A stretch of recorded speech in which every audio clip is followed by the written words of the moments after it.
There is nothing worse than untapped potentials. If you know that you're made for more, this is the place. I know that every successful person I've ever met has one thing in common. They do not let themselves fall victim to their circumstances. They figure out a way to rise above it. So join me on this journey where I help you to be better, do better, and have better in life and in business. If you're feeling stuck and you're needing some practical tools, some hope to get you to that better life, this is definitely the place for you.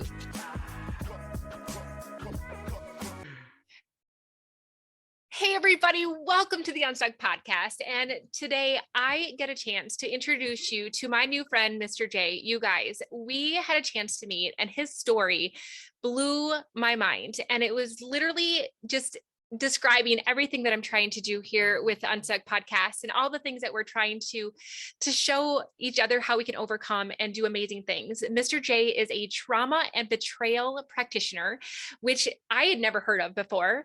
And man, I can't wait for people to get to know you, learn from you, and be inspired by you. So Mr. J, welcome to the UNSTUCK podcast. Thank you so much, Lachelle. And thank you for having me on your show.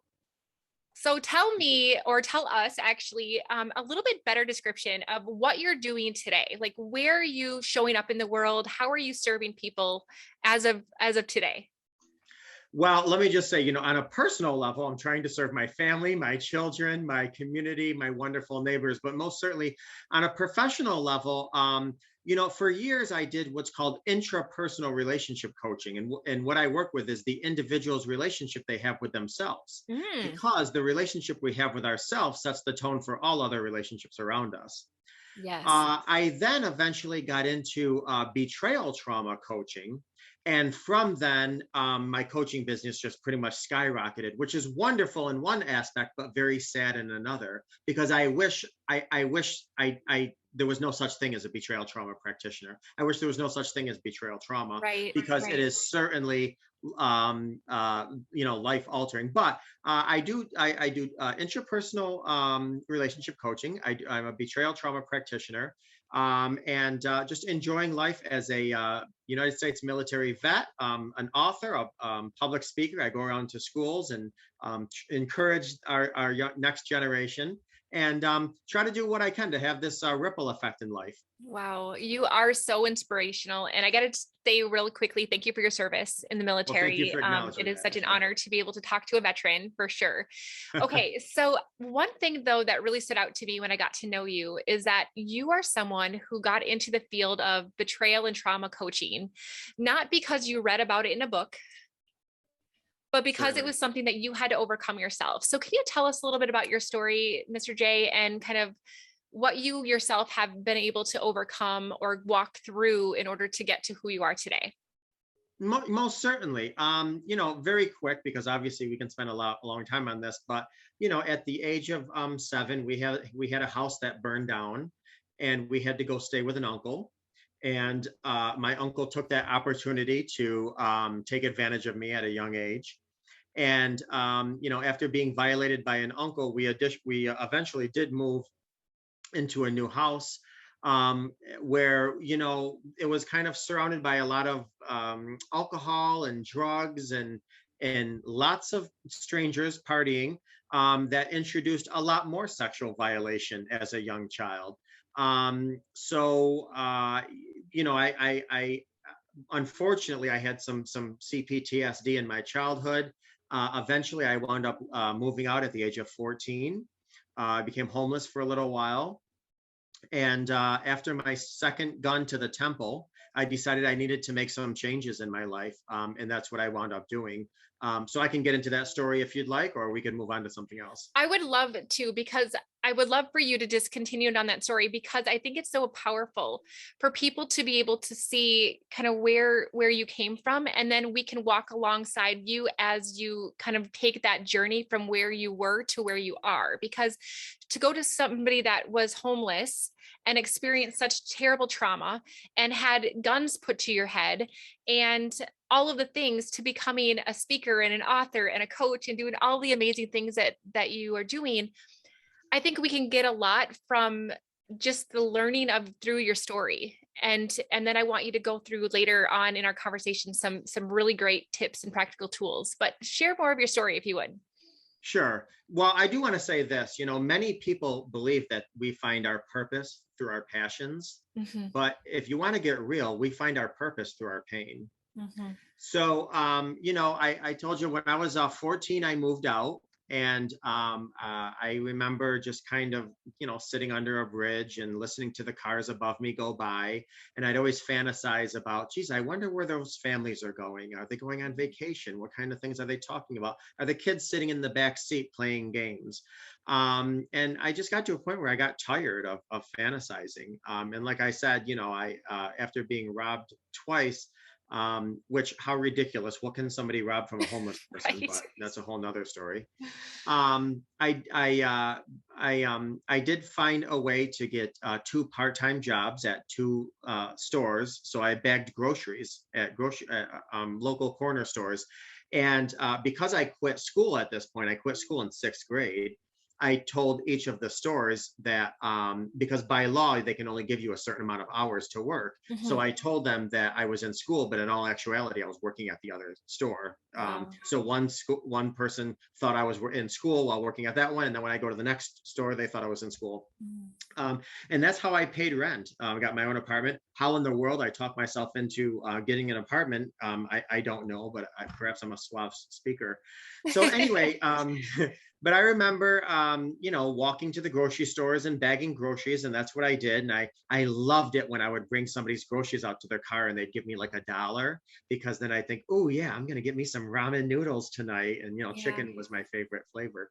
So, anyways, after a while of that, I decided, something really has to happen.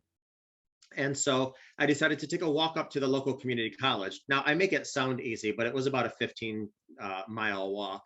Wow. And I walked into this big, huge, college area, and nothing was familiar at all. Like, how in the world do you navigate any of this? Yeah. But so I just went to the first desk, and she sent me to another desk. And, finally I was in front of an advisor, and her name was actually Mary McMahon, because I'll never forget her name.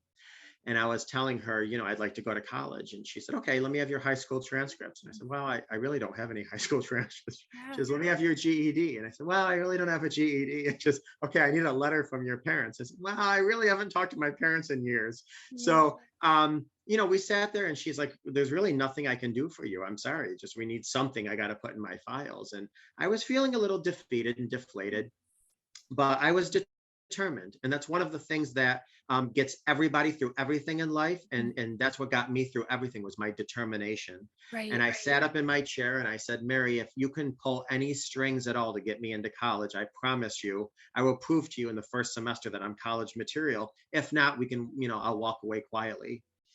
And she turned her chair around, and she was fumbling through some files. And I just knew she was going to turn around and say, I'm sorry, you can leave my office now. But she didn't. Instead, she turned around and she put a piece of paper in front of me, and she said, There if is you don't follow nothing through with your worse than promise to prove untapped yourself, potential. you weren't in If front you of my know that desk. you're made for more, this I went on is to the graduate place. my associate's I degree know with that high every honors, successful person I've which ever eventually met led me into my has bachelor's one thing in degree, common. graduating They with high do not let honors, themselves which fall eventually victim led to me their into my circumstances. They master's degree figure with out a a lot way of to hard rise work, above it. dedication, So motivation, join me on this blood, journey sweat, where and I help tears, you to be graduate with better, honors do with a better, and master's degree have as well. better in life and in business. Now, If I you're do feeling want to say stuck and this, you're needing some practical backtrack a little tools, bit. some What hope happened to was, get you to after I that better completed my life, first semester this of is college, definitely a place for I you. went to sign up for a second semester of college, and the registrar's office said, are you registered with selective service? Now, I was 19. What did I know at 19? I said, what in the world is selective service? She Mhm. said, here, call this number. So I called this number, who transferred me to this department, who transferred me to this area, next thing you know, I'm on the phone with an Army recruiter. I'm like, how in the world did I get on the phone with you? Because I'm so not interested in joining the Army. But I remember the gentleman saying, well, hey, wait a minute, everything happens for a reason. Why don't you come down? We'll have a little chat. And I was like, oh no, I know where these chats lead to. I'm not interested. Right. But I did decide to tempt and test fate. So I walked downtown. Next thing you know, I'm signing away 8 years out of my life. Now, the reason I was able to join the military, because at the time you had to have a high school diploma, Okay. was because when I went through my first semester of college, I got 12 credits, which gave me an equivalent to a high school Wow. diploma. So it just happened to work out perfectly. So anyways, that's Amazing. what happened with the military.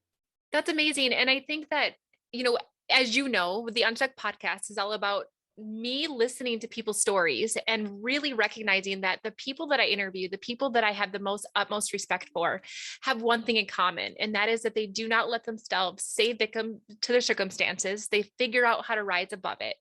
And I can't like imagine you as a young boy having to go through all of those things, and each one you were able to take it and you're like, okay, this is where I am, but this is what I need to do, and you pick yourself up and you do that.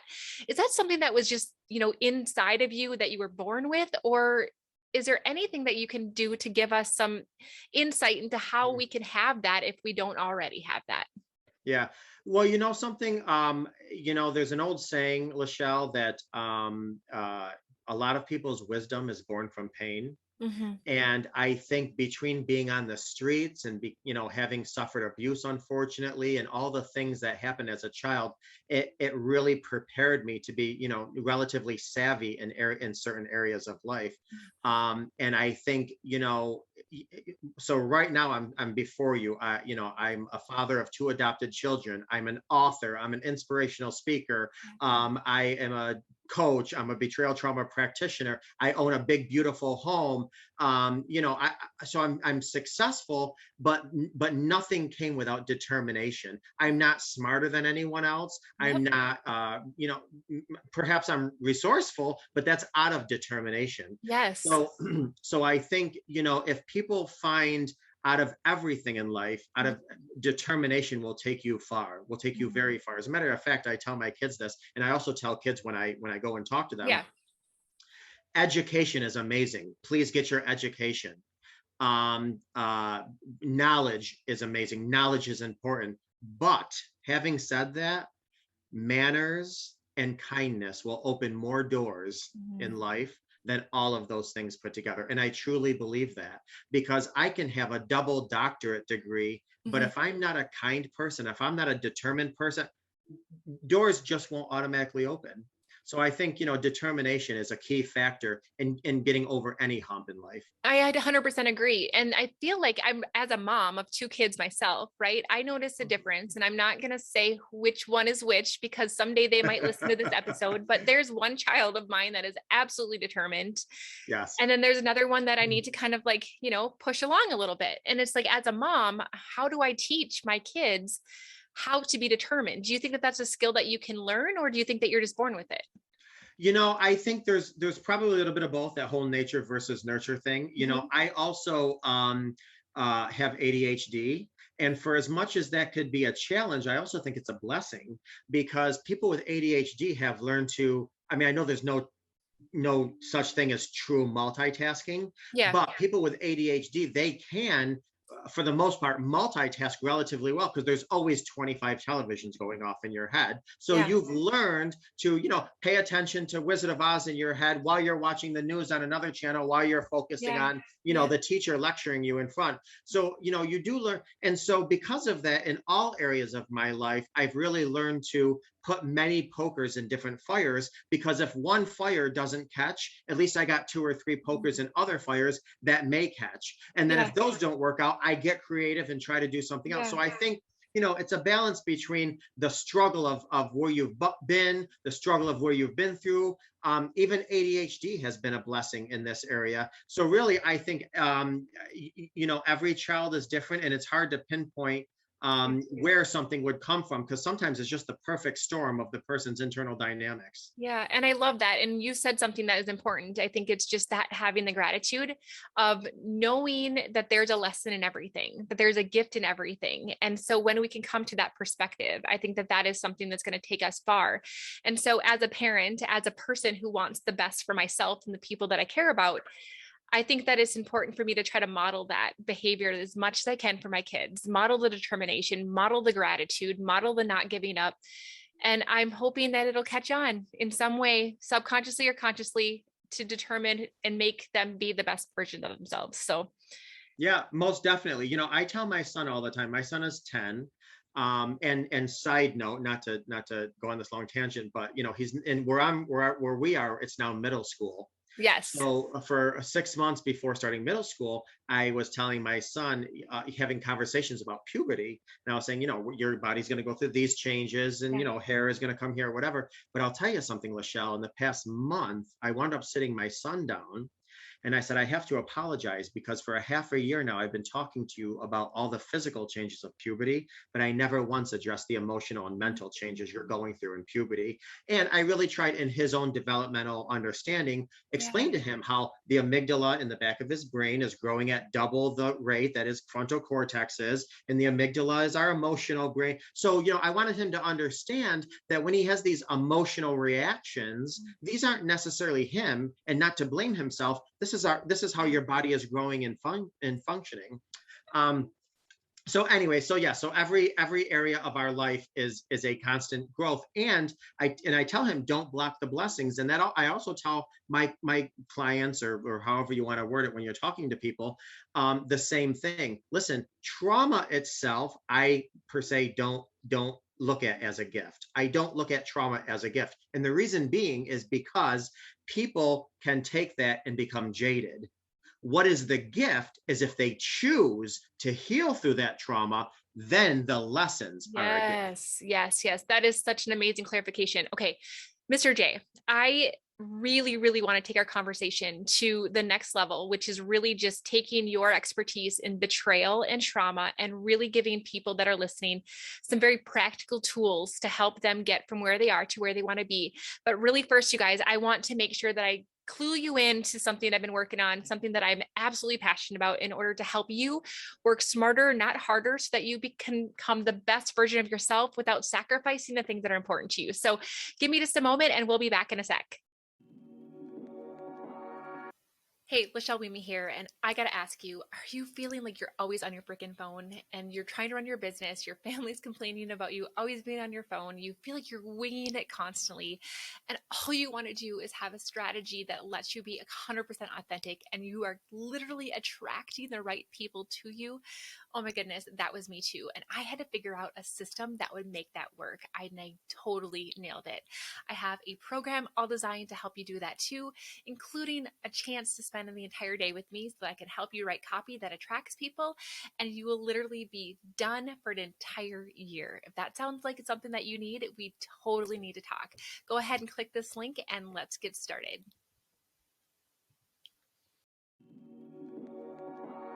Okay, Mr. J, you have been such a blessing up to this point. I am inspired by your story every single time I hear it. And I would love for you to start to kind of coach us a little bit. Give us some real practical tools. If somebody that's listening is, let's start with betrayal for right now. Okay. So let's say that there's somebody listening and they are just like, you know what, I have been betrayed. I want to see the blessings in this. I want to have the determination, but I am feeling stuck. What would you tell that person right now? Okay, first of all, I just want to say very quickly, betrayal happens in so many arenas of our life. We could be betrayed by our children. We could be betrayed by our parents. We could be betrayed by a friend, a relative, a neighbor. We could be betrayed even by ourselves. Yeah. Or our creator. And most certainly, we can be betrayed by a significant other. So first and foremost, it's really addressing what type of betrayal that the person's enduring. That's number one. But number two, the first thing to do, and there's many things depending on the stages and phases of where someone is number one, immediately get your narrative in check. Get your thinking in check. Do you have incorrect negative thoughts? Because here's the thing. We don't necessarily, I mean, yes, okay, let me just use spousal betrayal, right? What we do is we have to focus on what that person represented to us. So for instance, your spouse was unfaithful. Okay. Now you are traumatized. The first thing we have to do is understand, okay, what did my spouse represent to me? So if I'm working with one person, maybe that meant protection. So now their significant other stole protection from them. Got it. Let's just say their spouse represented provision. Well, now they stole provision from them, or they represented security or future goal. So one of the things, yes, on its face value, we've been betrayed, and that sucks. And that's probably one of the most horrific, profound pain because it feels so intentional. Right. However, let's address the deep issue of what did that represent, that relationship? What did that represent? And then start addressing that on that level. So that's number one. The other thing too, I just want to say is getting into the thick of things. You have, like Lachelle, if I was right now coaching you, I can coach Lachelle's, the fact that Lachelle was traumatized, right? But what I'd rather do was coach Lachelle's trauma. And here's the difference. Okay. I asked, so before coaching, I used to be a certified special education teacher. And when you're a teacher dealing with kids with special ed, there's what's called an IEP, an individualized education plan. Yeah. Okay.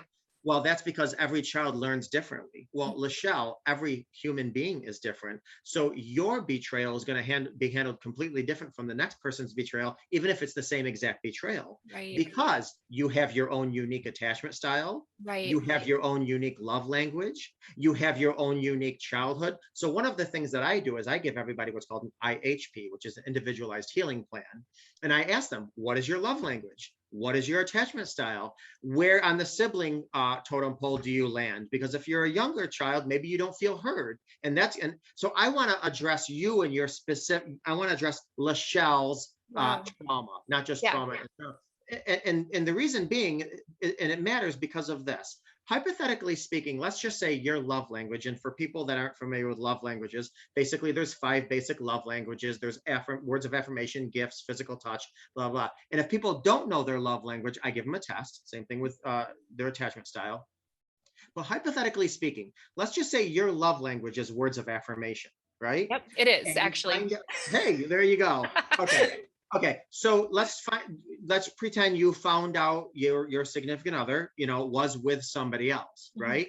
Okay, now bottom line, I'm not trying to downplay anything because betrayal is betrayal and it sucks. It sucks. But you're going to handle that betrayal slightly different if you found out your significant other went out to lunch with somebody, or even had a quick physical tryst with them. Let's just say they got drunk one night, they had a quick physical tryst, they're apologetic, they blah blah blah. That's going to hit you different, Lachelle. Then all of a sudden you find secretly 30 long letters that they were writing to that person, telling them how they see their future in their eyes and how life is going to be beautiful with them. That's going to hit you at a different level because they just intruded on your love language. So, and it's the same thing with somebody's physical touch. If somebody finds love letters to somebody and affirmations is not their thing, but they were physical with them, that's going to hit them because wait a minute, physical touch is my thing. And you gave that to somebody else. So everybody's completely different. And you got to deal with somebody's individualized. Yes, that is powerful. I'm picturing a situation in my head that makes complete sense. That is brilliant, really. Thank you. Thank you. Certainly. So, and like I said, depending on where people are on the phase and stage of the healing process, you introduce new concepts because I'll tell you, at the breaking point where somebody is really ready to take that turn, especially if there's reconciliation, one of the things I have them do is write a letter of compassion. Because listen, nobody betrays somebody that's complete. They were trying to fill a void. So what I have them do is the person that was affected, the victim, although I hate that word, write a letter of compassion, putting themselves in the shoes of the person who hurt them and have them understand, you know what? I think what you did was disgusting. It was unacceptable. And I don't even know what's going to happen with our future, but you are human. And now looking back in your childhood and looking back at what A, B, and C did, I can understand why you had this void and you thought you had to fill it, blah, blah, blah. Yeah. So certain times during the healing phases and stages, I do have people write a letter of compassion. Again, some people never get there because they're like, oh, hell's to the so no, I'm not going to be compassionate. You made your bed, homie, sleep in it, Yeah. Wow. Do you find that this is fascinating to me. Do you find that when people consider betrayal at different stages of their lives, that there is a meaning attached to them that is consistent? like for me, I would think that I'm going to be vulnerable for a second, but I would think that for me, the thing of acceptance comes up over and over again. So if I would be betrayed by my husband, if he, did something like that, it would make me feel like I wasn't good enough to make him happy. Or if it was a friend, I would feel like I'm not accepted for who I am, if that makes sense. Do Yes, you find yes. that there's a theme for the way that people attach the meaning to different betrayal? Most definitely. First of all, I just want to say this is one of the reasons why intrapersonal relationships are so important Mhm. because, like I'm a wedding officiant. And so a lot of times I will see in front of me Yeah. two young, in my opinion, children, even if they're, in their young 20s, I will see two young children in front of me exchanging I do's. And Lachelle, they don't even know the I am is. They don't even know who the I am is, but yet they're Right. exchanging I do's. Now, that's not to say that people, because I always say we're not human beings, we're human evolutions. Yeah. You are a different person today, Lachelle, than you were Yes. 5 years ago. Yes. You're going to be a different 100%. person 5 years from today than you are now. So we're human evolutions. Mhm. So we constantly have to build bridges to ourselves to get to know the new self. And of course, if we're in a Mhm. relationship, you have to build those bridges with your relationship so you each other get to know who you are. So absolutely having that sense of identity and constantly getting to know who you are is important because I have found, to answer your question, which was phenomenal, by the way, have found that there has been a pattern of the same narrative coming back, which is why oftentimes they say, sometimes in life we'll get a little whisper. And Mhm. if we don't learn the lesson, then we might get a little tap on the cheek. Then, if Yes. we don't learn a lesson, a brick might have to hit us in the head. And Yes. sometimes, what some people call a soul contract, when your spouse does hurt you by betrayal, Mhm. in life, that was because you haven't learned your lesson to the point where the only thing that's going to happen is a building has to come down and crush you until you start building yourself from the foundation up. And now you're not going to repeat that same pattern again because holy crap, this was the wake up call that was unfortunately, and I know you're going to lose a lot of listeners when I say this was the wake up call that was needed for me to no longer feel this way. Mhm. Um, and really quickly, just to add, because I always say when we get to a certain point in life, Lachelle, we realize that red flags are no longer red flags, they're deal breakers. But we have to get to that point from the lessons Yes. learned. Yes. Oh my goodness. That it seems so divinely driven that I've met you, because it's so interesting how what you're talking about is so in line with different experiences that I've had in the last 6 months, right? And so I Mm-hmm. think that it's beautiful, and I feel like Awesome. I love the fact that you say that if you are having a theme of that narrative over and over again, that it really comes back to what we have to work on inside of ourselves, because we're the common denominator in that experience, right? And so what kind of things would you tell somebody that they could do to start working on that intrapersonal relationship?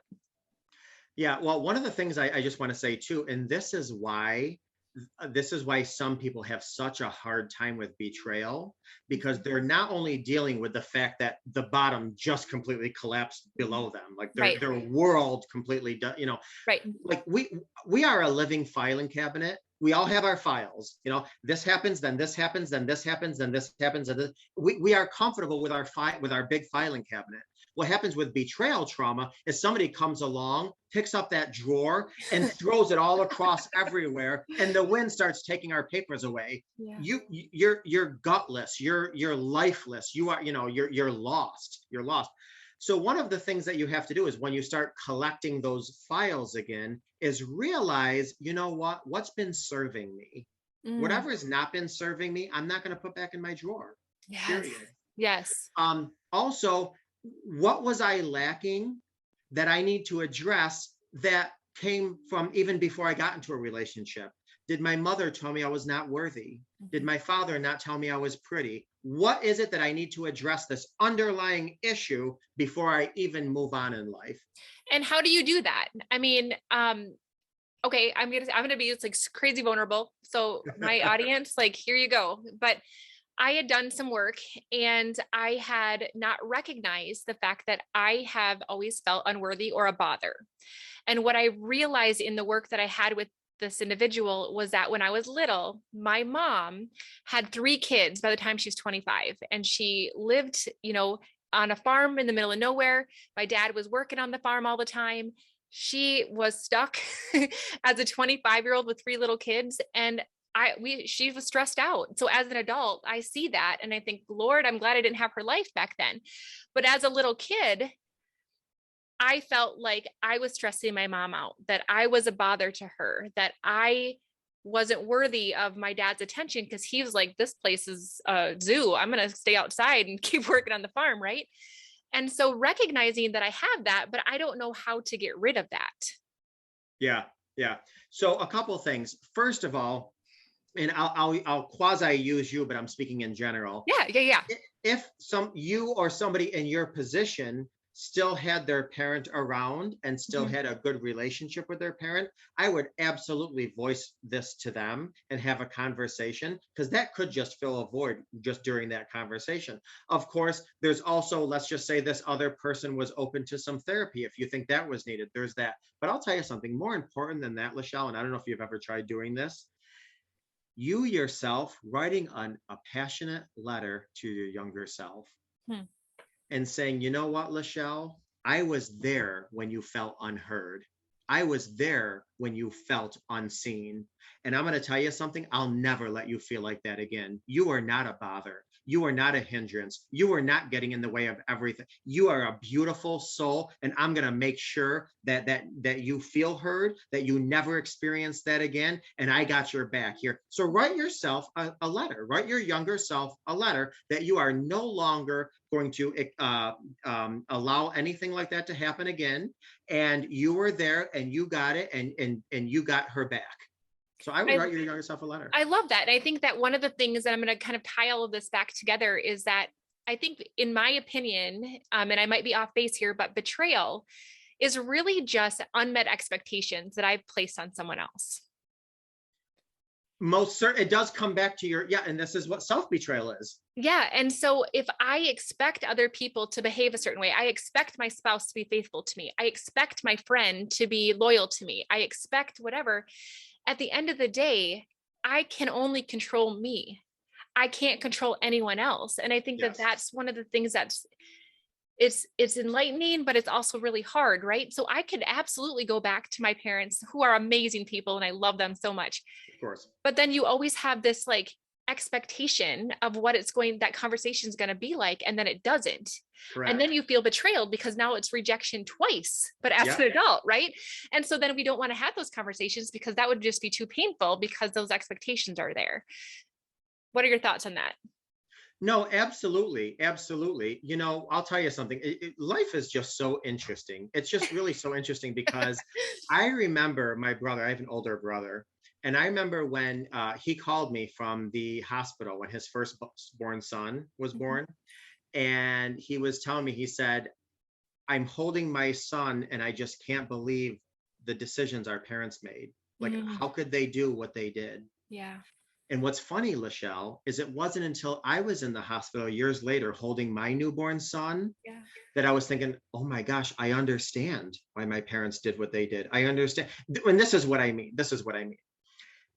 My parents, like a lot of parents, you're spread thin. You go to work, your boss wants more out of you. You go to church on Sunday, the pastor wants more out of you. You come home, your kids want more out of you. You're stretched thin.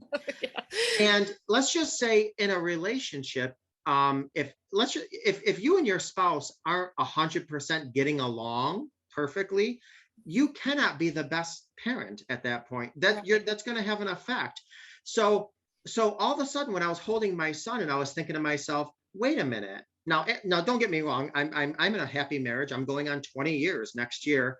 So things were going relatively well. But what I was thinking about was, if things weren't going well in my marriage, if things weren't going well in my life, I couldn't be the best parent to my child. Right. And so then I understood after I had kids, oh my gosh, I understood with all of the stresses my parents had, the money problems, the emotional problems, the physical problems, the childhood problems. I understand why they were, as abusive or toxic as they were. So Yeah. it's interesting, that whole, different perspective. That is perspective, and that gives that permission to forgive. And I Yes. think that one of the things that you just said, it was that everybody expects different things of us. Our boss expects things, our pastor expects things. Yes. And so ultimately, like, we can be up on our high horse and we can judge the people who have betrayed us, but in reality, we are probably betraying people or falling short of their expectations every single day. And so if we think that, poor me, I'm the only one who's hurting, chances are I'm actually hurting people and don't even realize it. Most certainly, most certainly. And this goes into the, when I say, if somebody does choose to reconcile, let's Mhm. just say somebody, if they're choosing to reconcile, one of the things that I say is you have to come to a point Mhm. where, you are supposed to be in control of your own triggers, your own thoughts, your own, because here's the deal. If you expect the new 2.0 of your spouse to come forward, you cannot allow or accept anything less than the new 2.0 you to come forward. And the new 2.0 you is not going to target your spouse for your own issues. Right. Wow, that's powerful. Oh my goodness. I could seriously spend the entire day with you. Maybe that means that I'm a mess, but whatever. So what I'm saying is that anybody that would listen to this and they would be blessed by your guidance on whatever they're going through, they would be just so lucky to have you walk alongside of them. So Oh, you thank guys, you. if you feel like this is leading somewhere in your heart and you realize that you are ready to elevate yourself, your life, give yourself the permission to get past the things that are holding you back, Mr. J, Coach J is an amazing gift. And so we're going to make sure that we have all of the ways that you can get a hold of him in the show notes. So following him on social, getting his website, having a consultation, all of the things are going to be in the show notes. So we'll make sure that the people have the chance to connect with you themselves. And then I always finish my conversations with the opportunity for my guests to ask one question to the audience and have them think about and ponder that's going to help them go from where they are to where they want to be. So what kind of question would you have the people think about to help them? Okay, I'll say this. I will say this. Nowhere in the history of mankind has anyone died from a snake bite. What people die from is when the snake bites the person, the venom gets into their brain or their bloodstream, goes into their veins, into their heart. That's what kills them. So my question is, have you been bitten in life? Or most importantly, are you giving yourself the anti-venom so that doesn't reach your heart? Wow, that's powerful. That is so powerful. Thank you so much for blessing all of us with this conversation today. And I'm so appreciative of the time that you and I have had a chance to get to know one another and for you to bless everybody who's listening. So thank you so much. Thank you, Lachelle. Have a great day. Thank you so much for listening to the UNSTUCK podcast. I'm so grateful to be on this journey with you. And don't forget to check out the show notes if you want to get into my private club, the Better Club, to be able to learn better ways to be better, do better, and have better. So until next time, keep showing up. Let's get unstuck together. Have a great day.